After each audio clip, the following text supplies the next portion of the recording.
Okay, everybody, I'm going to go ahead and walk you through how to do a independent samples, aka a two sample t-test in SPSS. To do this, we're going to go ahead and use the National Election Studies Pilot Survey dataset from 2024. So, naturally, in order to start a t-test, you go to compare means and proportions, as this is fundamentally a test of means, and you go to independent samples t-test. So I have a couple of variables already input here. So I am gonna, I guess, test my own popularity and use this variable called group call profs, which is a group thermometer that simply asks people on a scale of 1 to 100 how do they feel about college professors, with 100 being the highest possible score and 1 being the lowest possible score. And so the values that they have input here are merely the codes for missing. And so I already have this set up as missing codes. Other than that, there's not any other values that are coded because this is a continuous variable that runs between 1 and 100. So they don't have to code anything else. So do note before you run a t-test or run any sort of test, you should check the coding of your variables and check to make sure your missing cases are accounted for. By default, in the American National Election Study, the missing cases actually are not. All of these codes show up as valid cases if you don't correct that. And so I went ahead and corrected that. So I am going to look at the dependent variable for feelings towards college professors. And I'm going to use the independent variable that is PolDisc SocMed 1.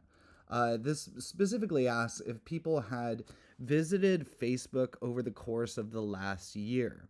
The missing codes also were originally not accounted for, and I went ahead and fixed that. -7 and -1. The valid codes are 1 and 2. 1 being the person had used Facebook over the course of the last year. The 2 code being that they had not.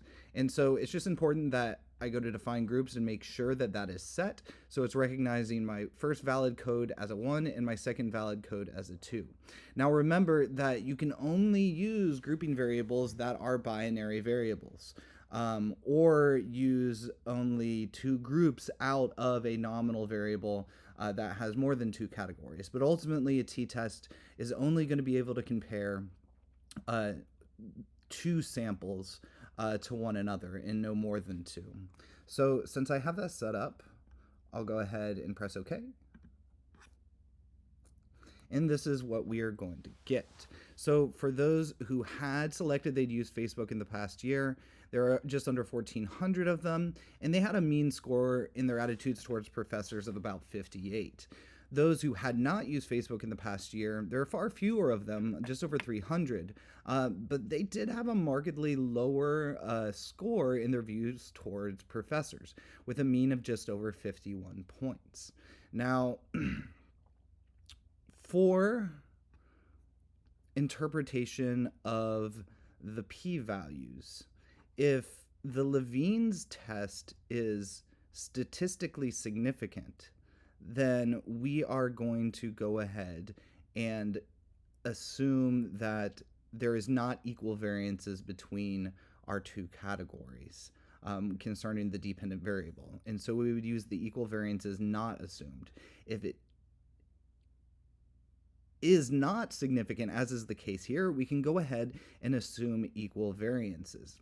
And so in this case, it is not significant. So we're going to go ahead and use this row right here. And these are the p-values that we're going to end up using. This top one here and this top one here. Now, if I had a one-sided hypothesis that was directional, and I was correct in my direction, let's say that I anticipated that people who had used Facebook were going to be more favorable in their views towards professors, I would use this and reject my null hypothesis, as it's much lower than any sort of common alpha, 0.05, 0.01. It's even lower than 0.001. If I had a non-directional hypothesis, I would use this one. So remember, the Levene's test is an additional wrinkle to interpretation, but ultimately, if it is significant, that means that you are going to assume that the variances are not equal.